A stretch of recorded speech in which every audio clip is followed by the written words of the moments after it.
Hello, ladies and gentlemen, and welcome to the MUSpartans.com Spartan Show for Wednesday, May the 4th, 2016. We talk about a historic event that the Manchester University women's cross country and indoor and outdoor track and field programs wrapped up this past weekend. Sophomore Collis and freshman Connor Eichenauer are on set to update us on their men's tennis season and their recent HCAC tournament berth. And we also look back at the May 2nd M Club Awards evening. Stay tuned.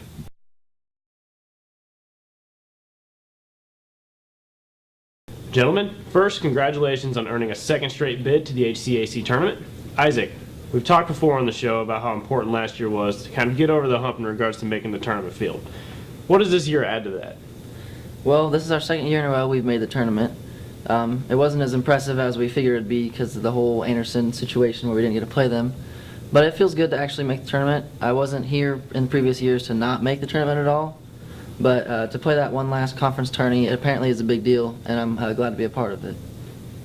And then what can fans following Spartans men's tennis take away from back-to-back conference tournament bids? I think that says a whole lot about our team, how we are growing in skill and strength. Our team is a lot of young people. We only have one senior and one junior, and we have a whole lot of underclassmen. So I think that says that our tennis program is rebuilding, and we might actually be something to look out for in the future.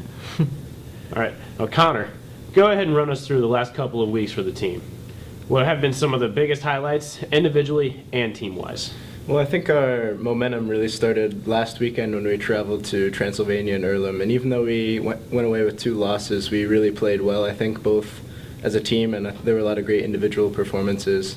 And there were 2 really good teams that we played, so we weren't really disappointed with the losses, and we played really well. And then last week we had a really convincing win over Mount, and I think we're ready to go for the tournament now. Absolutely. And then as you look ahead to the weekend, what are your thoughts for how things could go there, Isaac? Well, Friday night we play Transylvania in the first round of the conference tourney, and during our season matches against them, we went, I think it was 8-1, which is doesn't sound too good, but we didn't have Stratton, our #1 singles player. He played doubles, and they got the win there. And every match below that was pretty competitive, so I think when he comes back in the lineup and bumps everybody back down, it's going to be a pretty fair play. And they should probably not expect a very easy win. All right, we'd like to thank you both for your time, and good luck the rest of the way. Thank you. Thank you. All right, so as we move into our next segment, we go in depth with Director of Cross Country and Track and Field, Brian Cashdollar, and Junior Athlete Shea Tour, Tiffany Harbor, and Mariah Jordan to look at a remarkable run for the women's cross country and track and field squads in the 2015 and 16 year, capturing the first ever academic calendar year Triple Crown in the HCAC. So we have our ladies up here first, and the first question is, we want to know your thoughts on the events that have happened in the last couple of meets here, and what does it mean to each of you to be involved with this historic season? Start with Tiffany. Well, in the past couple of weeks, we've obviously really worked hard, and we did a lot of preparing for conference. And I think it's a really big deal to be a part of such a historic event. Obviously, this has never happened in HCAC history before, so it's a really important thing. Okay, Shay? Kind of like Tiffany said, we've been working really hard. And honestly, I would say it started with cross, so definitely with Tiff and Mariah and Coach Lambert. I remember coming in the fall and talking to Coach Allison and Coach Cash, and they mentioned that was something that was possible. So after that, and when they told me that Tiffany and Mariah and Sarah and all the cross girls were really on board, I was all in. When the throwers started working out in the fall, I let the girls know what the plan was, and everyone was on board. So it's definitely taken a lot of team effort. Okay, Mariah? The main thing we've been doing in the past couple of weeks was just maintaining consistency and continuing to do those little things and believing in the process of our training and in our coaches. And it means a lot to me to get the Triple Crown and being able to support your teammates through all 3 sports. So that was nice. Okay. So what do each of you think were 2 of the biggest reasons for the success in this week of the championships? Mariah, we'll start with you this time. I think hard work and dedication, just going out there every day and doing what you need to do and being able to count on your teammates to do their job as well. Okay, Shay? I would definitely say, at least as a throws group, we have a lot of fun together. Practice is really laid back, so it's easy to do what you need to do when you're having fun.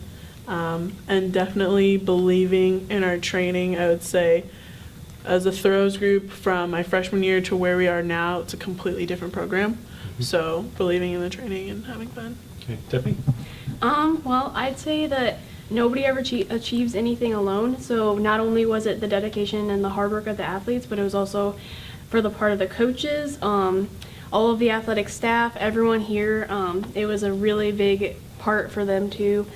So everyone that was involved in helping us really had a big part. All right, now we'll ask you to share with us your favorite memories of the championship seasons, and Tiffany and Mariah, if you also share with the about the cross country championship as well. We'll start with Tiffany. Well, for cross country, one of my favorite memories was probably at Oberlin this year when Mariah, Rachel Weber, and I all broke the 6K school record, and a ton of our athletes got PRs. It was a really awesome day. Everyone was pretty happy about it. And then for track, one of my favorite memories was probably when we found out that we won indoor conference, and we knew that we had that shot at the Triple Crown, and we worked really hard. Okay, Jay? I don't know, it's hard. I would say my favorite memory for track would have to be outdoors at our D3 meet at DePaul this year. Everyone actually PR'd except for me, but that's okay. But everyone PR'd, and I was so excited because I really enjoy watching my teammates do better. So everyone PR'd, and I was so excited. It was absolutely awesome. Ryan? In cross country, I'd probably pick the conference meet, where I remember running the last 100 meters to the finish line and then turning around and seeing all my teammates right behind me, and just knowing that I did what I needed to do and my teammates were right there to help me, so that was good. And then in track, I would probably pick that my events were really spread out, so I was able to watch different people do their events and support them along with focusing on my events. Okay, well, ladies, thanks for joining us, and again, congratulations on the Triple Crown. Thank you. All right, now joining us is Director of Track and Field and Cross Country, Brian Cashdollar. And Coach, first of all, when you take a look back at this in future years, how are you going to portray this group of student athletes that were able to achieve the Triple Crown this year? That's difficult. We talk a lot about the history of the program.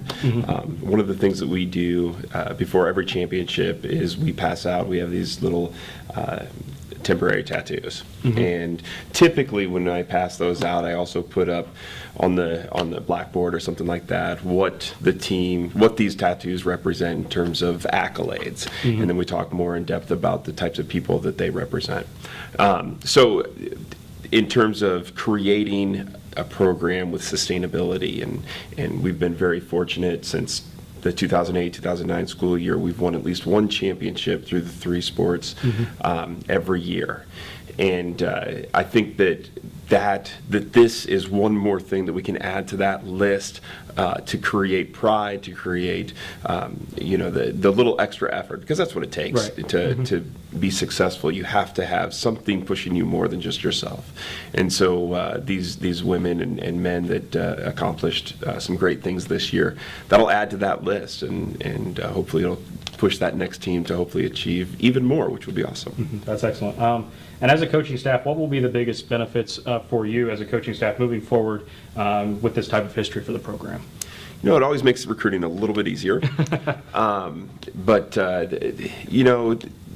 We take, just like the athletes, the coaching staff takes things day to day.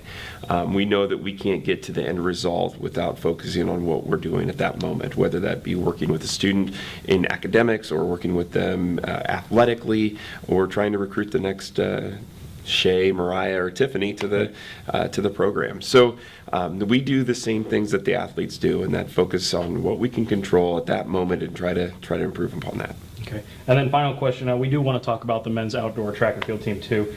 They were very close to getting third place, about 1.5 points out. So what were some of the biggest highlights from their weekend, and what does that mean to see their continued improvement from indoors? That's our biggest focus. The guys team did an awesome job this year from indoors to outdoors. Indoors we placed 5th, and outdoors we were just shy of 3rd. That's always our goal, is to improve our performances. We had more men that placed outdoors than indoors. We were spread out through almost all the disciplines had somebody that had an opportunity to score or did score within those events. And it's no different than what the women accomplished in terms of how much they got better. The women's team got better, the guys' team got better, and that's what we're here for, is that opportunity, and hopefully that hard work pays off, and when it does, it's pretty exciting. Yep. All right, well, Coach Cashdauer, thanks for your time. We congratulate you on a great season and also on the Triple Crown. Thank you. Now it's time to meet this week's Spartan Show MVP of the week. The honor goes to the group we just visited with. It's rare to have cross-country and indoor and outdoor track and field programs sweep whether it be men or women or in any conference in any division. Manchester University can be very proud of this group, as it's something that will provide memories for a long time to come. Congratulations to coaches Cashdauer, Lambert, Yoder, and Allison, and the amazing student athletes on this wonderful feat. The M Club Association held its 2015-16 Honors Night May 2nd. Top awards went to senior men's track and field and women's tennis student athletes Luke Scheel and Megan Buckner, as they were named the Directors Awards recipients. Senior women's soccer and track and field and football student athletes Allison Rowe and Taylor Engelmeyer were tabbed winners of the Warren Garner Kiwanis and Betty Clark Awards. Senior football and women's basketball student athletes Evan Rice and Kelsey Doherty were named Sportsman and Sportswoman of the Year. And the track and field and cross-country program swept the Male and Female Athlete of the Year accolades, with junior men's student athlete Connor Bresnahan and junior women's student athlete Mariah Jordan being recognized. Director of Athletics Rick Esposette and the crowd also honored a large group of scholar athletes during the evening. Congratulations to everyone. That's all we have for now. We thank you for joining us. Please visit www.muspartans.com for more Manchester University athletic news. We look forward to seeing you one more time for the 2015-2016 year next week. Have a good one.